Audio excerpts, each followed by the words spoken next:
Welcome to our sports podcast. I'm Mike and this is Tyler, and today we're going to start off with the NHL Today predictions. For the scores tonight. First up, we got the Maple Leafs and the Panthers. What do you think? The Leafs are going to win pretty handily, I think, in this game. The Panthers have been slow lately. They did get Trocheck back. They got Trocheck back. That's three or four lines that can score, I think. Yeah, but they have been super slow lately. They haven't won a game in 2019. They have not won a game in 2019. They looked slow against all the Canadian teams. They can get shots on goal, but they cannot score. I agree with that. And their goaltending has been pretty shoddy. If they have a hot goalie tonight, they might have a chance, but the Leafs just beat Tampa yesterday. They might be tired, so this one might go either way. I'm taking the Panthers in this one. And for you? Taking the Leafs. What's the score prediction? I'm going to say 5-2, Matthews with 2 goals. I'm going to go 4-3 Panthers with Huberdeau scoring the overtime winner. Canadians versus Blue Jackets. Where is it at? Is it in Philly? It's in Columbus. I'm going to go with the Blue Jackets here. Panarin's been on hot streak of late, and Atkinson's been filling it. I'm going to go with the Canadians. Carey Price is hot. Is he back? I think he's still playing it. He should be in this game. And if you think about their offense, they've been quick lately. I watched the game the other day against, the Panthers. And they started off slow, and then boom, they just scored 3 goals back to back. Oh, no, that's the Colorado game. Yeah, it was 0-0 going to the third. And then they're shorthanded. They looked really good against that stellar power play, and they took over the game. And Carey Price has just been so good, especially with Weber in front of him now. I think Torts is going to get the boys rolling. He's a beauty, and they have a good team. They're pretty deep. 2-1 Montreal. 2-1 Montreal. Gonna go 4-1 Columbus. Panarin with 2 assists. Alright, up next, Islanders and the Capitals. Capitals are struggling lately, too. They have been, and I like the way the Islanders have been playing. They've had that whole entire lineup shift that they had since Eberle came back. I think it's really worked for them. They have a nice balance. Eberle's been playing well lately, and Lee's always going to be there for that goal whenever you need him to really get you one. And I will take Islanders over Washington in this situation just because how hot their goalies have been and that line combination that they have. And it's in Washington, correct? Yeah, it's in Washington. Barzell, I think, is going to go on a heater here soon, but what's the Islanders' penalties like? I feel like that Washington power play at home can do some serious damage. Give me 1 second here, I'll pull it up. Especially with Ovechkin having 33 goals this year. Right? That first power play unit is lethal. Nicholas Backstrom has been the greatest, I think, passer in the last... Oh, 100%. Yeah. He's one of my favorite failures to watch. Then they got Kuznetsov, Oshie in the slot, and Carlson on the back end. There's no way you can really compete with that. And one of the other reasons I think that the Islanders are going to win this game is because Holtby is just coming back from his eye injury today. I think you got hit with a puck or a stick? Yeah, he got hit in the eye with a puck. That might play a factor then. Grace has been good this season too. I'm going to go with Washington though. Ovi with 2. Shouldn't just go on terribly. Barzell might keep it close, but... I'm going to go with Islanders 5-4. 5-4. With Lee scoring the game winner. All right, so next we have the Hurricanes and the Senators. I'm going to go with the Sens. I like the way they've been playing since Shabbat came back and Duchesne came back. But I think Neo Ryder, is playing his first game today. Yeah. And I think he's going to be... good inserted into the lineup and make a difference right away. Yeah, I think he's going to be mad that they traded him for who they traded him for and be motivated. I think he's going to have a goal tonight. And I think the Hurricanes are going to win 4-3. But Duchesne's going to have a goal and an assist. I got to take Ottawa here. I love watching that team even if they're playing bad. So with Shabbat back in the lineup and Mark Stone and Duchesne are fun to watch. I really hope they get signed there. So they're basically that core of that team right now, and they can draft and develop. It's signing them and keeping them there. I think we'll see Stone with 2 goals. He's going to carry that team out of last place or wherever they are. I think they're near the bottom. Next one, Red Wings Flames. Okay, so I'm going to try and be unbiased here.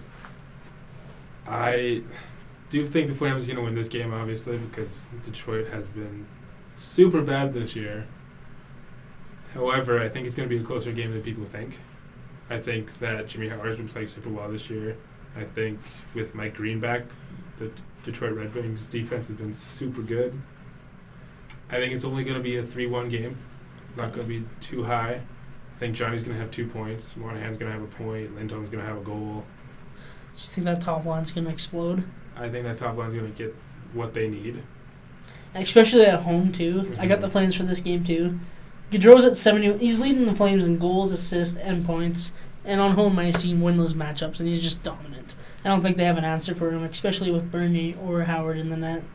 Like, if you're looking at the Wings' top player, it's Larkin with 45 points. It's 25 points less than what Gaudreau has. I don't think they can match up whatsoever. And then if they do happen to shut down Gaudreau's line, you're getting Kachuk going over the boards with whoever he's with, dominating.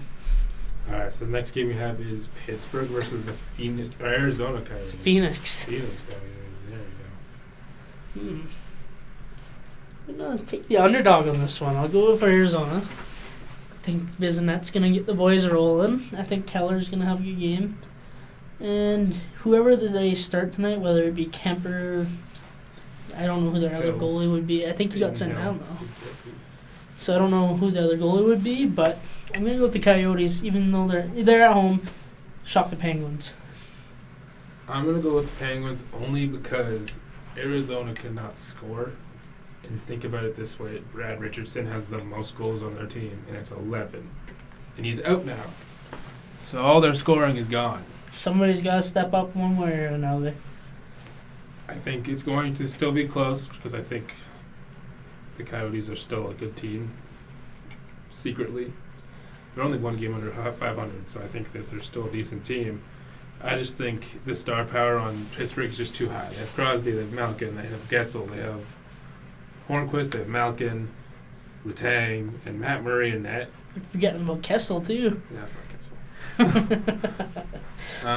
We're cutting that, by the way. But yeah, I think Pittsburgh's going to win this game, and I think it's going to be a 5-3 score. I think it'll be 2-1 Arizona. We didn't actually give the score predictions for the Flames, did we? I said 5-2. Well, I said 3-1. 3-1. You go with 5-2 Calgary for that game. But And finally, we have the Canucks and the Sabres. is Peterson back in tonight or no? No. I'm going to go with the Sabres. They snuck a win in Calgary, but got dominated by Edmonton. They've had a 1 or 2 day break here to reflect on that.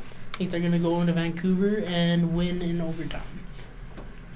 I have the Canucks in this game. I think the Sabres got extremely lucky in the other game against the Flames. The Flames completely outplayed them. I think Riddick just misplayed some pucks and let in the last 3 goals that were shot. And I think the Canucks are a good, fast team. I think Besser's going to have a goal. He's going to bounce back. And I think that Vancouver's going to win this game. It's still going to be a pretty high-scoring game. I think it's going to be a 4-3 game. And I'm going to go 3-1 Buffalo. Markstrom's been killing it of late, especially against Edmonton the other night. He was just unreal. And their blue line's it's kind of underrated. They do it by committee. They haven't allowed that much. Their offense has been lagging, though, without Pedersen in the lineup. Bo Horvat's gotten an increased role. Maybe he might get a goal here soon. Never know. He's got good hands.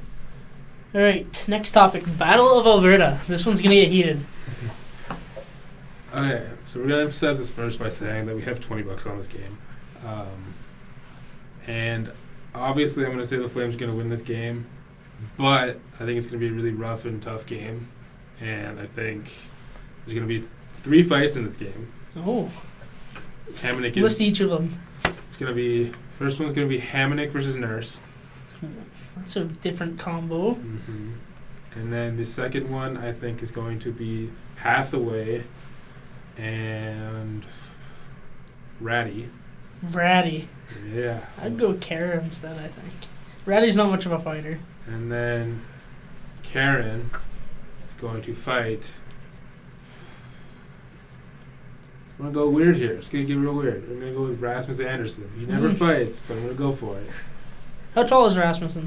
I think he is 6'1". If he's going to be fighting Kara, who's 6'3", he's going to die. He's going to get dummied. Yeah, just like Nurse dummied him back in the prospect tournament. I'm going to change it. I think it's going to be Kachuk. Kachuk instead? You think Kachuk's going to get his head beat in? These games in Edmonton are usually pretty low scoring for some reason. I don't get it. And then we go to Calgary and it's like 7-4, 5-6. So I don't know score wise. I hope there is some fights though. Calgary is rolling of late, but if you can't stop McDavid, there's no chance. He might have it. If you guys can shut him down, you win this game easy. If he's rolling and our tough guys are willing to hit, this might be a lot closer. I think it might go to overtime, and I think Calgary's going to win it 5-4. Johnny Hockey and OT. I think McDavid has been playing so well lately, and he's unstoppable basically. You see that goal stat with him? He's got like, what was it, 55 goals in the last however games. It's been at a better clip than Obi's had in the same amount of time for him. Nobody's talking about it. He's tied for third in scoring with 29 goals. He might get the Richard if he goes on his late season push like he did last year and the year before that, where he's gotten to the 100 point and then 108 point. Might be what Edmonton needs. See, I think this matchup is interesting this year because you have Johnny and Connor basically fighting with points here. Like, Johnny currently has 71. McDavid has 70. Ooh, yeah. That's another and topic. The way it's been going this year, it kind of feels like there's two players here that have been playing so well and they have been kind of unstoppable. Like, Johnny can basically do whatever he wants. Mm-hmm. But I do think the Flames are going to win this game. I think it's going to be a 3-2 game and a shootout. I'm going to give you another score guess because I just said the Flames might win an OT. I'm going to go with Edmonton as well, just in another alternate reality here. 3-1. It depends on how they line it up. If they're going to go power versus Gaudreau, they might cancel each other out. I don't really trust Nugent Hopkins against Backlund and them. I would actually throw Draisaitl on that second line center, move Nuge up, see how that might roll. We need more depth, honestly. One thing I do think will determine this game is who's in net for Calgary. If it's Smith, it might be a little different. If it's Riddick, it might be a goaltender spot. Koskinen's been playing bad of late too, so I don't know. Both our goalies are kind of crap in Edmonton lately. So I'm really hoping that Smith's in net tonight against a weaker team. And then you put Riddick in net tomorrow. Don't think that's going to be the case, but let's see how that goes. For sure, for sure. All right. All-star team rosters. I know you've had some bones to pick with this one. Okay, so just starting with the Atlantic Division team, I think there could be some players that should take over other players. For example, Jeff Skinner. I know he got fan voted, so obviously people are going to think against me here. But I think that Marner should have made it there over him. Oh, 100%. Just because the way Marner's been playing, he's basically been helping John Tavares be that same style of player he was in New York. Not saying that Tavares is not a great player, but I think Marner's been setting him up so much. That's why he has the 29 goals. I think Marner is playing the role of Josh Bailey that was for Tavares last year, but Marner's a better player than him, and I think Marner might actually be better than Tavares. He literally just has to get open, the puck's going to end up on his stick, and vice versa. And Marner's so smart that he's going to end up in those areas regardless, or he's going to feed Tavares, who is the net front guy on the power play. He's always around the scoring areas. He's never shooting from the outside. It's just a good combo, but I would put Marner in there. I would leave Tavares out. Let him rest up during that little break. Matthews, I actually don't think should be there either. He's voted in. He's been injured. He's a skilled player I'd like to see, but you want these guys, like, did Braden Point miss it? Where's he on? Yes. That's one I'd throw in there. That's criminal as a forward. He's got 30 goals, 30 assists so far. And, well, maybe more than 30 assists, but he's got 30 goals playing on that Tampa team. I don't know. I would have left Tavares and Matthews out and give Marner that spot, and maybe Morgan Riley a spot there. And there's two other things I don't like about this team. Is that there's no Montreal Canadiens on this team, and the fact that Jimmy Howard is one of the goalies, and I think he's probably going to start too. I would definitely take Freddie Anderson over him. I know he's been hurt as of late, but look at what Jimmy Howard has been doing amazing for Detroit. But look at what Detroit's been doing this year. He hasn't really been carrying them. He's just had the numbers. He's had the numbers, because Detroit, I think, allows like the second most shots in the league. Yeah. And So he's got to be saving Yeah. at least 94 or they're going to get blown out. So he looks like he has some good stats, but the wins aren't showing up, and it's not coming from his backup either. So my solution to both of those things is putting Jeff Petrie instead of Keith Yandel I agree. and putting Freddie Anderson instead of Jimmy Howard. Who would you have as a Florida rep then? Barkov? I would.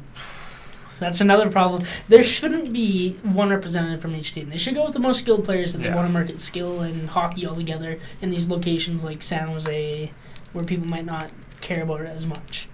Just having one team with a different jersey, yada, yada, yada. Who cares? Send your most skilled players. Yandel's good, but Riley's been having a Norris-type year. Shabbat, you can't take out. He's been the heart and soul of that Ottawa team. And like you said, that defenseman, Jeff Petrie. Petrie, he's been the Canadians' best defenseman while Weber's been out, and he's been playing phenomenal.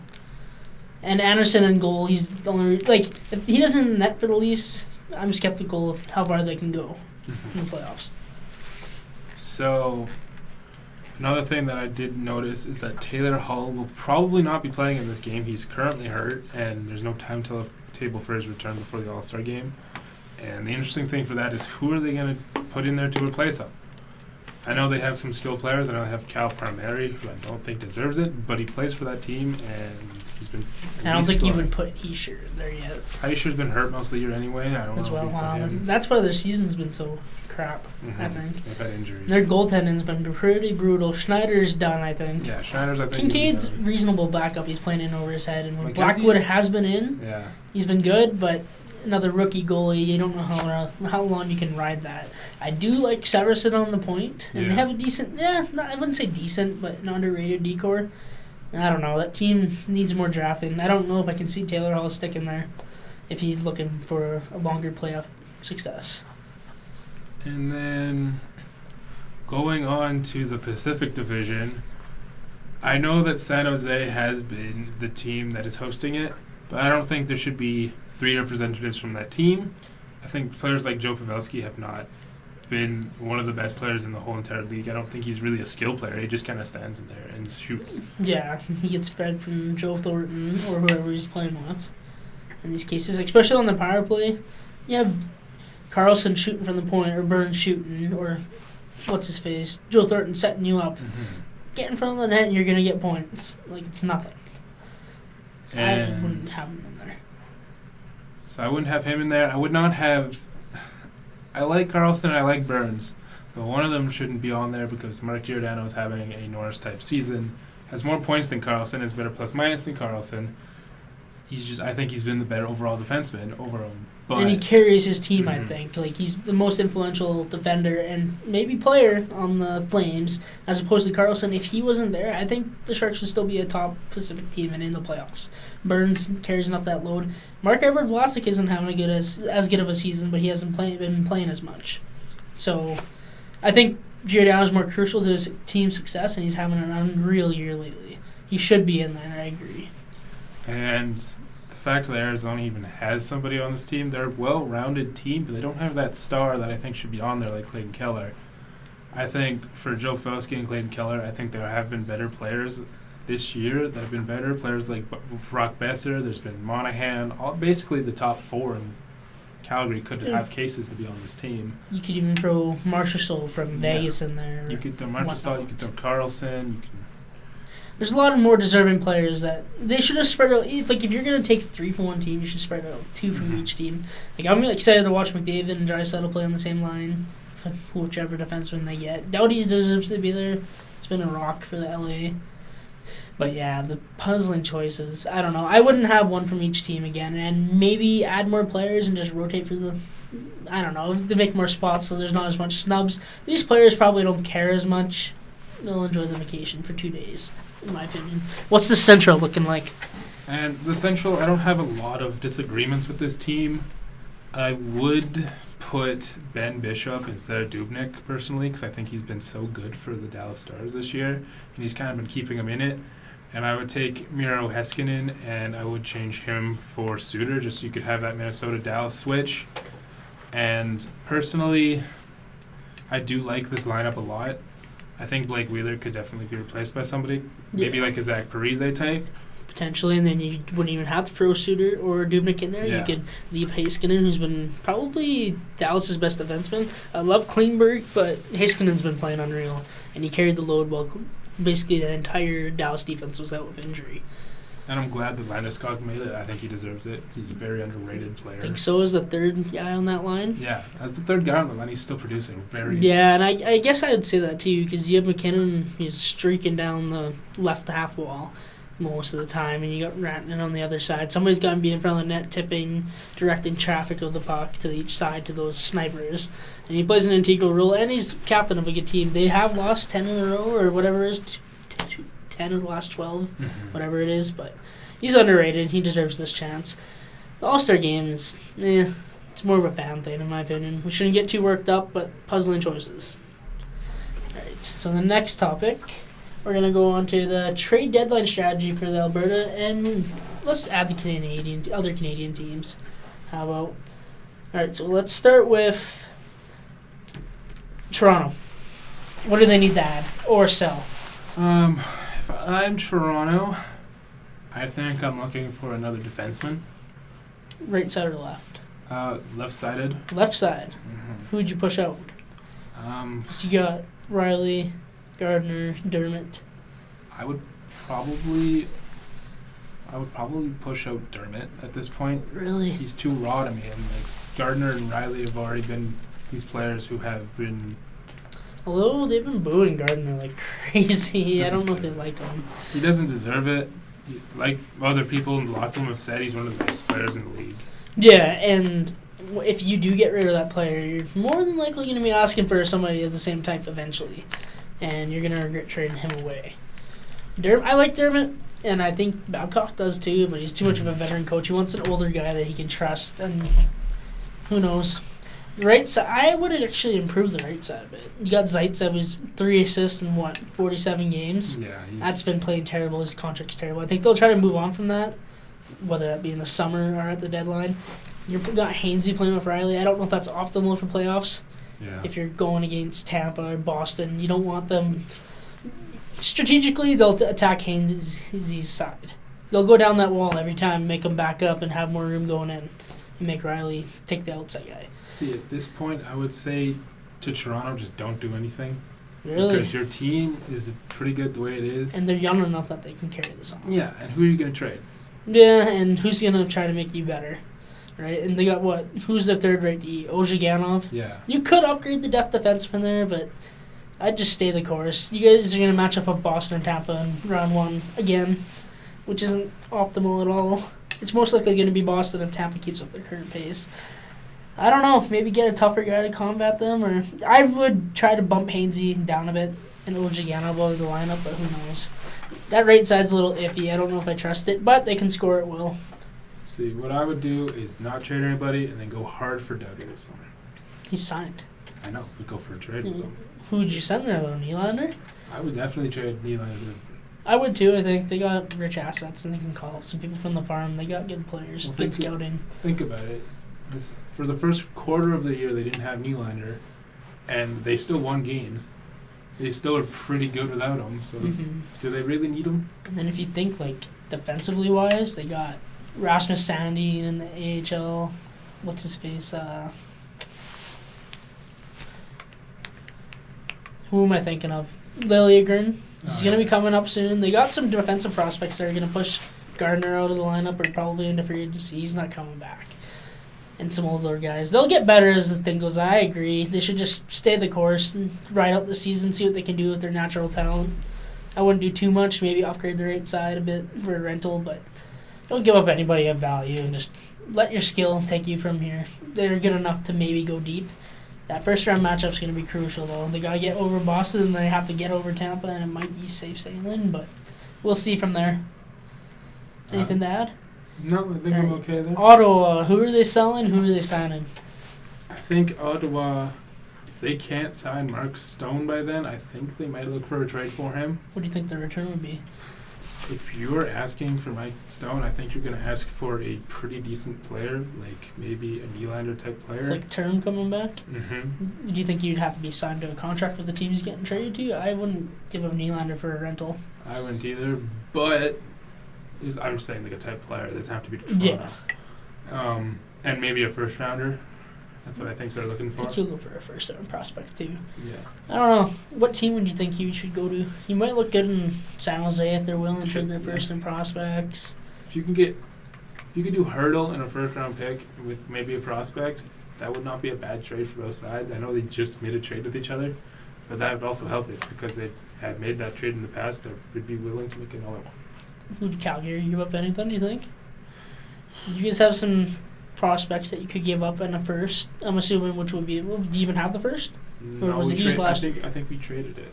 Well, that one was used for Dobson for New York. But did you yeah. give up the first the next year too? I don't actually remember. I'll know by the next podcast. I don't know. Calgary might be an interesting fit for Stone too. Would be. I'm just trying to think. Bennett, a first. I don't think Winnipeg can handle it. Maybe Vegas. They might have the cap space. Max Pacioretty for him would be a bad trade. That wouldn't be bad. But then again, you have somebody return that's scoring well. I don't know. It's an iffy situation. I hope they sign him. I think they can get back on track quickly if their owner quits being a dumbass and just pays the players and wants the team to get better by paying them. Like, I'm sure Duchesne wouldn't mind staying there. He's made some close bonds with their young players like Jake Batherson, Colin White, and whatnot. They might have a chance to be good in a year or two here, but they don't have their first this year. So I think they might trade one of those three players, the three players would be Stone, Duchesne, Dzingel. I'm thinking they're trying to get a first back for at least one of them. Yeah. They need to recuperate that value somehow. And maybe Colorado dangles that pick back to them. I doubt they will because that's a controlled asset for how many years, and it's probably going to be a top 5 pick, honestly. So who knows? It's an interesting one. I think ultimately they'll sign Duchesne, let Stone walk. Or maybe Stone comes back. It's all up if he wants to be there. I think Dzingel's gone, though, for sure. Yeah, I think you got to trade Dzingel, too. I think Pittsburgh would be a good team for them. Mm-hmm. Especially because Brassard wants out, or they want to get Brassard out of there for another third-line center. Does Ottawa really want Brassard back? No, but if they're willing to give up something to get rid of him, potentially, if they want to give up a first or a prospect, I know Ottawa's willing to take that on, or somebody that's good with cheap cap it, right? And then what else? We have Edmonton. I don't know. I want Chiarelli fired as much as the next guy, but if we're tied for the second wild card right now. And, like, do you push for it and get matched up with? Well, who's first in the West? Is it Calgary or Winnipeg? It's Calgary and then Winnipeg. Do you think it's sustainable for the rest of the season to stay like that? I personally don't. I know Calgary's playing super well, but I think they might drop to the 5th seed. Only because I don't think Reddick is consistent enough to keep it going. But if they can, I think we're one of the best teams in the league. But if you can't, doesn't matter. Oh, I really want that second wild card versus the first in the West. That would be an insane first-round playoff series. I'm so torn because Treller's job is safe if he makes the playoffs. I don't want that to happen, so I would want to sell some assets off, but who's going to take Lucic or Russell or any of our cap problems? Realistically, at the deadline, they won't. They all have term. I wouldn't trade anything, though, either until we see where we're at deadline. Like, I want to see these next few games once we get Clefbaum back, see where we're at. If we're in second wild card or battling for it, maybe make a small trade, but I wouldn't give up our first or pull a year. It's too desperate. I would just try to use our talent and climb in because you got Anaheim. They just won their first game after 12 losses straight. I think they might fall out of it. I don't trust Gibson. Well, Gibson's good, but I don't think he can sustain carrying them like this throughout the season. I think they're hurt and trading away and selling off assets. And then who else are they battling? Minnesota. Dumba's coming back. I don't really believe in their offensive ceiling. Dubnik's been having a brutal year. They just made a horrible trade, in my opinion, for Victor Rask. That might be one that might fall out. And then you got St. Louis climbing back. So I'd wait until people get healthy in return. Maybe get a small asset back for a playoff run, but I don't know. I wouldn't go for anybody big. If you were to trade your first-round pick in priority, who would you trade him for? I want some young player with term and control. And ideally, I want a right-handed shot. I think that's more important than people are thinking. Right now, Yamamoto, he's fringe prospect. Well, not fringe, but he's a prospect. With like our power play, think of it like this: like you got Nuge on the left side, strong hand. He's not the best sniper, but he's doing well there. You got McDavid and Draisaitl near the net in that right half wall, feeding the puck. I want a right-handed sniper over there, but I don't know who. I'd like Stone, but I want him to be signed and committed. But I don't know what other target there'd be, honestly. I mean, I like Stone as a fit for them just because they need that goal-scoring production. Have somebody who McDavid can pass the buck to. Stone's a beast defensively, and he can cover in the D zone. And, I mean, it's a solid pickup. He might sign because he likes playing with Draisaitl and McDavid. Like, it could be a potential fit. It's hard to say no to that line. It's just, I don't know, money's greedy. We don't necessarily have the cap space unless we make some deals this offseason. I don't think the GM's in the right place to make the trade. I don't think his priorities aren't straight for the long-term future, which we need to focus on now that we've royally screwed up our cap situation. I'm not too sure. Okay, so the next team we will go with is Montreal. Okay. Honestly, I think they should buy. I don't think they should sell. Even though Bergevin is saying that they're selling? I don't buy that. You don't buy it? He also said he wasn't trading Subban, to be fair, or Galchenyuk, and he ended up doing it. That's true. I think he's going to be smarter than Shirley and wait till the deadline and see, we could add a guy, throw him in there for a pick or a prospect or something. They have a lot of young players after that kind of changeover with Galchenyuk and Domi and Pacioretty. You got Truman still there. And you got Suzuki coming up. I think they got a first in that deal too. So I don't know. Montreal's in a good spot. They should just roll with it. And Claude Julien's got them playing well.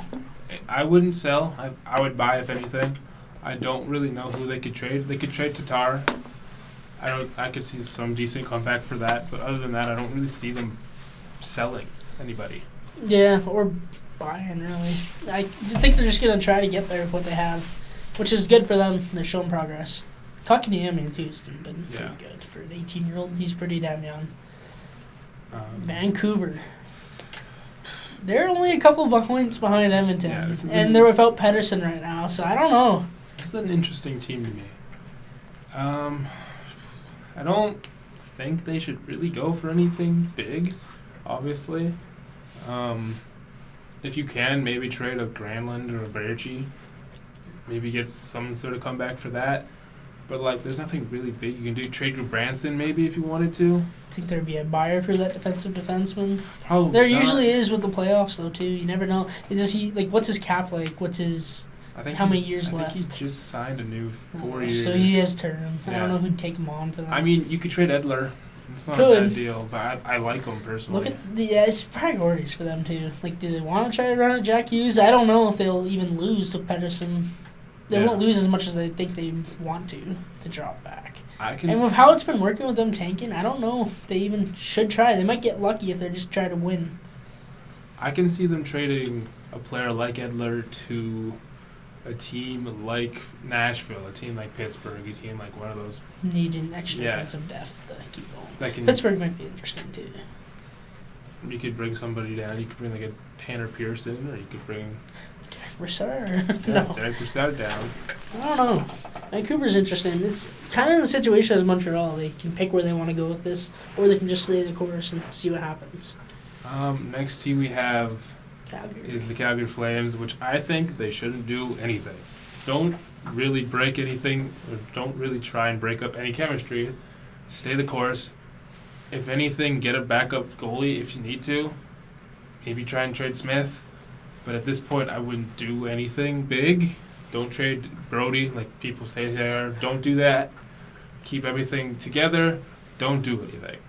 I agree with that. I think better backup goalie than Smith might be a good add to make, but you can really choose there. And maybe a depth defenseman, I'd add. Just if Shillington and, say, Anderson, or where's Mike Stone right now? Is he injured? I don't really know. He's just kind of been gone. I think he's been a blood clot. That's what I remember seeing. But if those two defensemen start having rookie growing pains in the playoffs, get a defensive defenseman, third pair, cheap, somebody that can hold down the fort and sub in and be fine. It shouldn't add too much. Yeah, just get some minor pieces. I'm pretty sure Craig Conroy is actually on Oilers now, Bob Stauffer, and that's what he was saying. They're not going to go for the big move. Look at the Capitals. They went after Shattenkirk and they shit the bed. Second round. Then they added Michael Kempny the next year and it solidified their blue line, and they won the cup. I think the Flames should go in that avenue. Yeah, Who do we have next? Winnipeg is the last team. Is that the last team? I think so. Yeah. So Winnipeg again. Wouldn't do anything. I Maybe don't know. trade Bufflin. I would trade Bufflin. See what you can get for him. Did they give up their first last year for No. Stastny? No, I don't think so. I think they gave up a second. I might give up the first this year. But they're going to be at the top of the standings. I'd give up that first. They got to the third round last year and then ran into a hot Vegas team. I think they go deep again. I think they beat Nashville easily. And I think this is the year to go for it. Honestly, because you have to resign Kyle Connor, line A next year. You're going to have to ship somebody like either Bufflin or Wheeler out who are both in their early 30s now. They're getting older. They're going to start slowing down.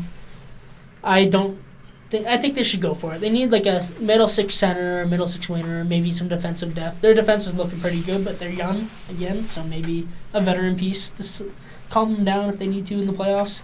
I think they should trade that first and see what's out there. Maybe for a Stone, maybe for a Duchesne, somebody of not too high of a cap hit, but it's a damn good player. Maybe Ryan DeZingle. Here's got what I 18 think. goals. This is gonna be a hot take. I think they should go for it all. And if St. Louis offers Tarasenko out there, you go for Tarasenko. I think you have to. Even if it complicates the cap situation next year. Yeah, signing you got to people. go for it. You got to go for Tarasenko at this point because they need that scorer. They Would have- you trade back prospects, or would you do like a Wheeler and some prospects? I would. I don't know if I'd trade your captain there. I don't think they will either. No, I think if you're going to, I would try and trade a Trouba over there. They need a defenseman, and it's a good bite Another for righty, them. though? Yeah. Petrangelo, Parego. They might want a lefty more so. They got Edmondson on the left side and Vince Dunn. They actually have a decent decor. It's just their goalie has been shoddy. I don't know. St. Louis can turn it around pretty quick. I would trade Kyle Connor for a Tarasenko. I would go the opposite. Let me look at Winnipeg stats because I'm in a debate between Ehlers and Connor. I don't know who I'd keep. Ehlers is smaller, but he's quicker, but Connor's been fitting in better with those top two centers. A lot more. I don't know who I would go for, honestly. I honestly would keep Ehlers in that situation and trade Connor. if Connor you is can. younger, though. That is true. I don't know what I would do. Like, Kyle Connor's got 37 points in 47 games, which isn't... It's actually... He's been playing with Wheeler and Scheifele, so he's been getting Yeah. carried a bit. Those two are actually at 60 and 58 points, respectively. They're here carrying the team. Liney's got 25 goals, 9 assists. Whatnot. Ehlers has 27 points in 40 games. So he's got roughly 10 points less while playing with lesser line mates, even though Line and what's-his-face, Brian Little ain't no sludges. Wait, hold on. I don't know what Lonnie I'd do only there. has 9 assists. Yeah. And he scored 18 goals in the month of November and had 1 assist. So it would have been, he would have had 7 and 9. It would have been 16 points other than the November. So that's an issue. Yeah, he's not playing very well. If you're Patrick Laine, you got to learn how to pass better. I know I'm kind of calling him out right now, but you got to learn to pass and get those assists. That makes you a more complete player. You can't just be a player who's known for goal scoring. Mm-hmm. Like Ovechkin, he used to be like that too. He used to score a bunch of goals and not have assists, but now he's pretty balanced. He's got 30-30, I think, right now. Mm-hmm. Blake Wheeler, actually, look at this. He's got a 6.7 shooting percentage, but he's got 60 points, 9 goals. If he starts scoring, this team's going to get fucked. They're going to be unreal, and they're going to keep going and be even more of a tank. And he might even heat up for playoffs. As for that Tarasenko trade, yeah, you're right. One of those two players maybe send him for Tarasenko and give him like a Vesalainen or another prospect and just load up. Go for it this year, and you'll have another piece for next year. It depends if St. Louis is selling Tarasenko for the right price. Honestly, I don't think they should, but if they do, you got to go for it. Yeah, I agree there too. Maybe add a defensive defenseman or maybe a puck mover. But their defense is looking good. Maybe Brassois been doing good in backup goalie too. I don't think I'd change much other than upgrading that center spot. All right, that's it for the NHL portion as of right now. We're going to go to an NFL preview, the NFC and the AFC championship matchups. All right, so you're more of the football guy, more so than me. Kick it off, and I'll comment. Okay, so the two games we have here is the Chiefs and the Saints, and the New England Patriots and the Kansas City Chiefs. Okay, so you meant the Rams first. Yeah, that's what I meant. Yeah. That's fine. First time podcast. So me. We'll just cut that and I'll say it again. It's going to be the LA Rams against the New Orleans Saints and the New England Patriots versus the Kansas City Chiefs. And in that first game, that's going to be at 3:05 on Sunday. Who would you have? You got to go Rams. They got Goff at quarterback, I think, and he's pretty damn good, fantasy-wise and just real life. But you also got the running power from Todd Gurley and who's their CJ fullback? Anderson. You got two running options there that can dominate the field and throwing, and their defense led by Aaron Donald. Aaron Donald is just too much to stop. I think they're winning it all this year. I'm going to go the other way. I'm going to go with the Saints. I have not seen a quarterback be so consistent in his career other than Tom Brady than Drew Brees. Correct, yeah, He's I agree. been so consistent. He's got the target in Michael Thomas on the side there. He can throw bombs, and you literally could just throw to him all night, and he's going to catch you balls. And not to mention they have Ingram and Kamara on the back. Yeah, it's going to be hard to beat. And then on the other side, you have Kansas City and New England. Who do you got? I love Mahomes, but I got to go Brady. He's got a legacy. He's gotten his team to that final consistently. I just don't know if he'll pull it off because of that defense in the final, but you can't doubt Brady at this point. He's the greatest quarterback of all time. I'm going to go with Kansas City here. I do like Mahomes' offense way too much, and New England's defense has been a liability all year.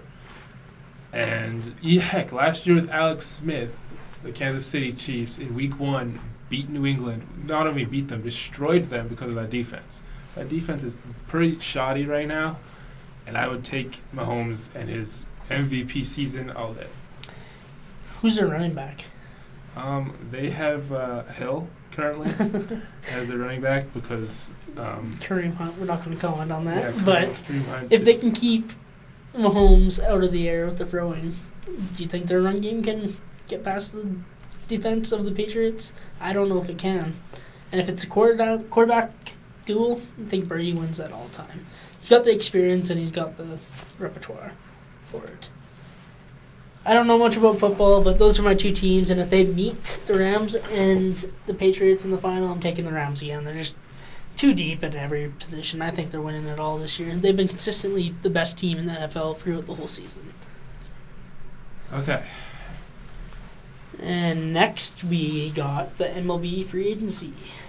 Basically, we're just going to talk about where Manny Machado and Bryce Harper we think they're going to go. I'm going to start with Manny Machado here. I think Manny Machado is going to go to the New York Yankees. It's going to be a shock. I think not a lot of people are going to be very happy because they're reloading again. But I think that's where he's going to go. And I think that's where everything's going to happen here. I'm going to let you take it away because I'm currently getting a phone call, so I'll let you take it away. Alrighty. For Machado, right now I'm on MLB.com, and the latest free agency rumors for him would look like it's New York, potentially, or let me check here. White Sox, Yankees, the Phillies. I think the Phillies are an up-and-coming team, and I think the Phillies might get one of these two. I don't think they'll get both, but I think I could see Machado going to the Yankees. He's expressed the desire to be going there, and they're retooling. They're going to be scary for years, and the Yankees can't afford him. Harper, on the other hand, I think he's going to go to Philly, honestly, or maybe the Dodgers. He's going to go to somewhere that has a good team up and coming, and he's going to get freaking paid. I think Bryce Harper is also going to go to the Phillies, and I think that the Phillies are actually going to get both of Bryce Harper and Mike Trout in 2021. Ooh, Trout's coming up too. I think that's going to be what happens. I think that's what they're saving their money for. That's why they're not going for both Machado and Harper. They'll just get one. And then go for Trout in And 2021. then go for Trout in 2021. It's a shame Trout's been in the Angels organization for that long, Yeah, and he's not going to stay there. He's going to go to somewhere that's ready and loaded for playoffs. He's not going to settle for another rebuilding team. Even though the Angels do look like they're on the upswing of Ohtani and these other prospects, and I think they just signed another pitcher, but still, I wouldn't stay there. All right. Finally. Any other questions? So, who's winning the cup? I think Tampa's going to win it. I think their team is just so balanced and so good that you can't really do anything. Vasilevsky, the only problem they had in that final series a couple years ago was that Ben Bishop was struggling in that. And I think now that they have Vasilevsky as that goalie for the future, I think they're going to win it. I'd agree with that too. I wanted to say Winnipeg, but it depends what they add. I think they can. I think they're going to go to the final, but Tampa's just got everything everywhere. They've got depth, and even when they end up trading some of these guys next year, the year after, they got prospects up the ass coming in to fill in those roles. They're going to get one here soon. Same with Winnipeg. They're going to be on. They're going to be ready. It's going to be a year or two here. Those teams. I'm going to go with Tampa as well. As long as they don't have like a little miscue here along the way. They've been rolling for pretty long. Hopefully, they face Boston instead of Toronto when it comes to the second round matchup. I think they're winning the first round no matter what. But if Toronto gets past Boston, it might be a scoring duel, and Toronto could win that. But if they tighten it up enough, I think they can go all the way. I don't think the Metro's getting out this year. For the West, Winnipeg and Calgary, and I think I'd take Vegas over San Jose too. Vegas has a good team, and they're going for it now. But I think it'll be Calgary versus Winnipeg on the other side. Tampa's winning it for me, though. Okay. Underrated player that you enjoy from not your favorite team? I think I've liked the Zach Parise kind of new player that he's become. I think he's become a lot more calm when he's on the ice and a lot more poised and a lot more goals, obviously. He's going to score. But I like his leadership for this Wild team, and I think he is going to lead them to a playoff spot. Who'd that kick out then? You think Edmonton's not making it? Oh. Killing me here. For me, it'd be Braden Point. He complements Kucherov and Stamkos, or even Johnson, Gord very well. He's severely underrated. He might be the driving force in that playoff run if teams are focusing on Kucherov and Stamkos. All right. Any other questions you want to ask? No, I think I'm okay. So we're going to try and do this podcast every Friday. Maybe post it on Sunday. Maybe post it on Saturday. I don't really know yet. We're still figuring out that stuff. But yeah, thank you for listening to our first podcast / watching. And see ya. Adios.